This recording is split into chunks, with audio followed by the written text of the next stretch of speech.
वफाकी काबीना का इजलास आपको पता ही है, उसमें तय कर लिया गया है कि इस फैसले को नहीं माना जाएगा, ये काबिल अमल नहीं है, इसको मुस्तरद किया जाएगा। अपील में भी नहीं जा रहे तो फिर क्या किया जाएगा? फिर तो सीधा सीधा कंटेम्प्ट ऑफ कोर्ट का केस बनेगा। मुस्लिम लीग नून के रहनुमा तलाल चौधरी हमारे साथ मौजूद हैं, वो तो ऐसे मामलात से खासे वाकिफ भी हैं। तलाल साहब, अब ये बताइए। सलीम साफी साहब भी सीनियर सहाफ़ी तज्ज़ियाकार, वो भी हमारे साथ मौजूद हैं। तलाल साहब, आप बता दीजिए, एक फैसला आया जिस पे अब ये कहा गया है कि वफाकी काबीना इसे मुस्तरद करती है और काबिल अमल नहीं है। क्या ऑप्शंस हैं, किन बेसिस की बुनियाद पर मुस्तरद किया जा रहा है? ये तो एक नया बहरान पैदा हो जाएगा और फिर कंटेम्प्ट की प्रोसीडिंग्स का आगाज भी हो सकता है। बिस्मिल्लाहिर्रहमानिर्रहीम। देखिए, वफाकी हुकूमत और वफाकी काबीना के पास कोई ऑप्शन नहीं बचा और कि वो इसको मुस्तरद ना करते या इस पे वो अमल कर नहीं सकते। अगर इस तरह अमल दरामद शुरू हो गया तो फिर तो अक़लियती जो फैसले होंगे फिर उस पर हुकूमतें अमल कर लिया करेंगी और अक्सरियती फैसले जो हैं वो रह जाया करेंगे। और उसके बाद इसके जो अबहाम हैं, मसलन एक अबहाम फ़ाइज़ ईसा साहब का हुक्म था।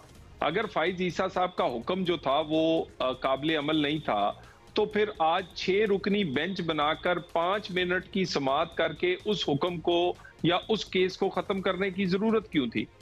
और उसी तरह अगर 4 और 3 का कोई मामला नहीं था तो फिर इसी तरह पनामा केस में वहां भी 5 और 3 का बेंच, और पहले 3 का था, बाद में 5 ने फैसला सुनाया। तो ये सारे मामलात अंदरूनी हैं सुप्रीम कोर्ट के। अगर सुप्रीम कोर्ट से ही इंसाफ नहीं कर सकती या तराजू बराबर नहीं कर सकती अपने कोर्ट के मामलात में, तो वो दूसरों के या पाकिस्तान के फैसले कैसे करेंगे? तलाल साहब, आप यहाँ आके बात करेंगे, यहाँ पे आपका मौक़िफ़ आ जाएगा, लीडरान दीगर जो हैं वो मीडिया टॉक कर लेंगे, ये बात तो सामने आ जाएगी कि आप लोगों की क्या राय है इन फैसलों पर। लेकिन जब अब सुप्रीम कोर्ट का फैसला आ गया है तो उसको या तो मानने या फिर अपील में जाने के अलावा चारा क्या बचता है? देखिए, अपील में तो फिर जाते हैं ना जी जिनको इतराज है। अगर 4 और 3 का फैसला है तो हम तो समझते हैं कि 4 का फैसला ठीक था, तो हम अपील में क्यों जाएं? लेकिन चीफ जस्टिस तो ये ठीक नहीं समझते ना। देखिए, चीफ जस्टिस ऑफ पाकिस्तान काबिल एहतराम है, लेकिन सिर्फ एक चीफ जस्टिस का नाम सुप्रीम कोर्ट नहीं है।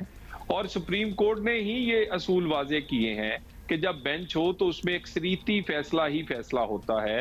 ये सुप्रीम कोर्ट की बनाए हुए ही सारे लॉ रूल्स हैं। सो उसके बाद मेरी गुजारिश ये है, एक ऐसा आप फैसला दे रहे हैं इलेक्शंस का, आप मुतनाज़े फैसले से इलेक्शन क्या मुतनाज़े नहीं होगा। और इस तरह के फैसलों से मेरा ख्याल है सुप्रीम कोर्ट को सबसे ज्यादा नुकसान पहुंचा है। इलेक्शन आज नहीं तो कल हो जाएगा,